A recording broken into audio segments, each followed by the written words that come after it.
नमस्कार दोस्तों, मैं दितेश आप सबका फिर से स्वागत करता हूं मेरे चैनल पे और लेकर चलता हूं आपको आपके बचपन में। अगर आप 80 और 90 दशक के बीच के हैं तो ये सारे सीन आप देखे होंगे और आपको सब बखूबी ये सारी चीज़ें याद होंगी। दोस्तों, हम लोगों ने बहुत बचपन में ये सब खेल खेले हैं। अगर आप भी खेले होंगे तो प्लीज़ मुझे कमेंट करके बताइएगा। और अगर चैनल को सब्सक्राइब अभी तक नहीं किया है तो प्लीज़ कर दीजिएगा। मैं बहुत सारी यादें आप लोगों के लिए लेकर के आया हूँ कि बचपन में हम लोग कैसे क्या क्या दिन देखें, कितने सारे क्रांतिकारी परिवर्तन हमने देखा है। बहुत सारे टेक्नोलॉजीज चेंजेस देखे हैं दोस्तों। हमने हमने ये बाटी खेले हैं, इसके बाद में लट्टू आपने सुना होगा। वो सारे इंजॉय किए हैं। अगर आपने भी किए हैं तो फिर आप 80 के दशक के ही होंगे या 80 से 90 दशक के होंगे। हम लोगों ने दोस्तों बहुत सारी चीज़ें ऐसी देखी हैं जो हमारे आने वाली पीढ़ियाँ या हमारे आने वाले बच्चे नहीं देख पाएंगे। और बहुत सारी चीज़ें हैं जैसे कौवा उड़ और मैना उड़, ये बड़े बच्चे भी खेलते हैं और आज भी कहीं ना कहीं खेलने को मिलता होगा। लेकिन ये कुछ चीज़ें ऐसी हैं जो आपने शायद नहीं देखी होंगी या आप अभी शायद आगे ना देख पाएंगे। ये रेडियो है, ये उस ज़माने का रेडियो है जब सुबह 5:30 बजे विविध भारती आया करती थी। और एंटीना की बारी आई जब ब्लैक एंड वाइट टीवी में एंटीना से चला करता था। 24 कड़ी की एंटीना मेरे घर पे थी। और सबसे ज़्यादा जिसके में एंटीना में कड़ी है उनका चैनल सबसे साफ़, उनका टीवी सबसे साफ़। फिर आती है बारी ब्लैक एंड वाइट टीवी की, जो आप देख रहे हैं ये शायद अब ना देखने को कहीं मिले। तो बहुत बहुत सारी चीज़ें हमारे बचपन की जो यादें जुड़ी हुई हैं। और उसके बाद में आया दूरदर्शन की बारी और आपने ये म्यूज़िक ज़रूर सुना होगा। दोस्तों, ये जो आप लोगों ने सुना ये दूरदर्शन की म्यूज़िक थी। जो परिवर्तन दोस्तों हमने देखे हैं, हो सकता है आप लोग ना देख पाएँ। अगर अभी 90 के बाद के हैं तो शायद मुश्किल है ये देखना। कैमरे हमारे ज़माने में रील वाले चलते थे, जिसमें 2 बैटरी लगती थी और उसमें रील वाले कैमरे लगते थे। आई बारी गाने सुनने की, जिसमें हम लोग वॉकमैन कहते हैं या टेप रिकॉर्डर, जिसको हम लोग लेके भी चल सकते थे। और उसमें लगती थी कैसेट, जिस कैसेट को आप साइड ए और साइड बी करके लगा सकते थे। आधे घंटे हम लोग गाना सुनते थे, उसके बाद में उसे चेंज करना पड़ता था। तो ये सारी बहुत सारी छोटी-छोटी यादें हैं दोस्तों हमारे ज़हन में, कि जो अभी शायद ये देखने को ना मिले। बारी आई वीसीआर और वीसीपी की। अब देख पा रहे हैं कितना बड़ा सा डब्बा लगा रहता था, इससे हम लोग टीवी को कनेक्ट करते थे। और ये कम वोल्टेज में चलती भी नहीं थी दोस्तों उस ज़माने में। और उसके बाद में आया इसकी कैसेट। आप देख रहे हैं कितनी बड़ी सी कैसेट है। 10 पैसे 20 पैसे ऐसे ही मिलते थे हमको खर्चे के लिए, और हम उसी से हमारा गुजारा कर लेते थे सारे दिन का। 1 रुपये और 2 रुपये के नोट मिलते थे तो हमारा पूरा महीने भर का खर्चा निकल जाता था। और ये चॉकलेट किसको याद नहीं होगा। आज भी ये चॉकलेट मिलती है, लेकिन इसकी रेट बहुत बढ़ चुकी है। उस समय 1 रुपये में 10 मिलते थे। और गुरु चेला तो आपने देखा होगा, पॉपिंस और बहुत सारे जैसे ऐसे चीज़ें हैं जो, ये वाली चॉकलेट भी आप नहीं भूल सकते अगर आपने कभी देखा होगा तो।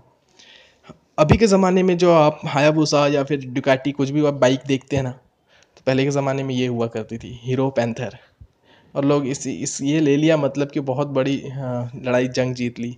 और ये गाड़ी, ये मोटरसाइकिल भी अब देखने को नहीं मिलती है और शायद इंडिया में अब नहीं आएगी।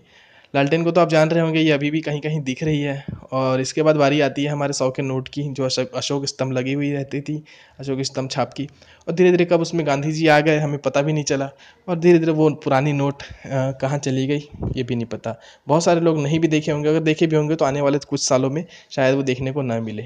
दोस्तों, हम लोग उस समय व्हाट्सअप और फेसबुक का ज़माना नहीं था, और हम लोग चिट्ठियाँ लिखा करते थे अंतरदेशी में, और जिसको भेजते थे मिलती थी 1 महीने के बाद। और मंजन यानी कि लाल दंत मंजन, चाहे वो डाबर का हो या बैद्यनाथ का। Washing powder Nirma, washing powder Nirma, दूध सी सफेदी निरमा से आए, रंगीन कपड़ा। दोस्तों उस समय में सिर्फ वॉशिंग पाउडर मतलब कि निरमा, दूसरा कुछ हम लोग को समझ में ही नहीं आता था। फिर बारी आई मिथुन दा की, जो सिर्फ और सिर्फ हमें रुलाने का काम करते थे। हर पिक्चर में कुछ ना कुछ उनको हो जाता था या गोली लग जाती थी और सिर्फ हम रोते ही थे। और डर का दूसरा नाम था अमरीश पुरी। हमें हमारे पापा जी से ज़्यादा डर इनके आवाज़ से लगता था, अमरीश पुरी जी की आवाज़ से। उनकी आंखों में खौफ हमें दिखा, और उसके बाद में मिथुन दा ने भी काफ़ी रुलाया। और फिर बारी आई मुकेश खन्ना जी की, जो शक्तिमान बनकर हमारी ज़िंदगी में आए। और हमें लगता था शक्तिमान के सिवा हमारे में कुछ नहीं है, हम भी वही टैलेंटेड हैं। और कुछ बहुत हंसाने का काम भी किया हमें यहाँ पे गंगाधर ने। और ज़िंदगी में लेकर आ गए थोड़ा सा ग्लैमर। हमारी ज़िंदगियों में भी थोड़ी सी रंगीन हवाएं चलने लगी जब हमने गीता विश्वास को देखा। हमें भी समझ में आने लगा कि ये ग्लैमर होता है और ऐसा गर्लफ्रेंड भी होती है। ये सब हमको पता भी नहीं था, और उस ज़माने में इन्होंने सिखा दिया। बारी आई अक्षय कुमार साहब की, जिन्होंने हमें जीन्स पहनना सिखा दिया। पूरे ऊपर से नीचे तक जीन्स में लदे हुए रहते थे। और अजय देवगन साहब ने हमें एक्शन क्या होती है वो बता दिया, फूल और कांटे मूवी में। अगर आप उस ज़माने के होंगे तो मुझे लगता है कम से कम 10 बार आपने भी ये मूवी देखी होगी। उस ज़माने में दोस्तों टेलीफ़ोन हुआ करते थे, जो आप आज भी किसी के सरकारी दफ्तर में आप ये टेलीफ़ोन देख सकते हैं, जो 1 से लेके 9 नंबर तक रहते थे और एक ज़ीरो और एक स्टार रहता था उस समय में।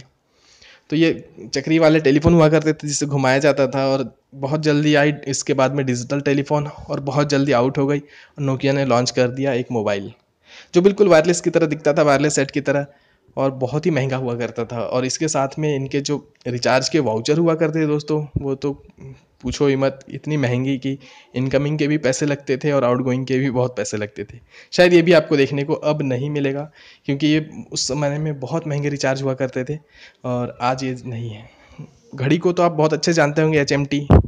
इसमें एक जनता, एक अशोक, एक कुछ और नाम लिखा रहता था दोस्तों। अगर ये आपको पता होगा तो प्लीज़ मुझे बताइएगा कि ये कौन है, ये अशोक कौन है, ये जनता। बारी आती है एम्बेसडर कार की। आपने ये भी देखा होगा, लेकिन अब ये भी मार्केट से आउट हो चुकी है और शायद ही ये वापस फिर से आए या फिर आ रही है, मुझे कोई जानकारी पुख्ता इसकी है नहीं। तो आपको वीडियो कैसा लगा मुझे प्लीज़ बताइएगा। अभी टेक्नोलॉजी इतनी चेंज हो गई है हमारे ज़माने से इस ज़माने तक, या यूँ कहें कि हमारे पापा जी के ज़माने से हमारे ज़माने तक हमने बहुत ज़्यादा परिवर्तन देखे हैं। आपने क्या क्या देखा इसमें से, प्लीज़ मुझे कमेंट करिएगा। अगर वीडियो अच्छा लगा हो तो प्लीज़ लाइक कीजिएगा। आज फेसबुक, ट्विटर, व्हाट्सअप जो भी हम लोग देखते हैं, ये उस समय में नहीं था। ये सारे के सारे अभी आए हैं और क्रांति तो फैलाई है जियो ने। मैं उसकी तारीफ़ करना चाहूँगा, और शायद आप लोग को भी पता होगा कि जियो के आने के बाद से बहुत ज़्यादा चेंजेस आए हैं हमारी ज़िंदगी में। आप अगर इस वीडियो को यूट्यूब पे देख रहे हैं तो चैनल को सब्सक्राइब कीजिएगा, फेसबुक पे देख रहे हैं तो पेज को लाइक कीजिएगा। मिलते हैं किसी अगले वीडियो में, तब तक के लिए जय हिंद, वंदे मातरम।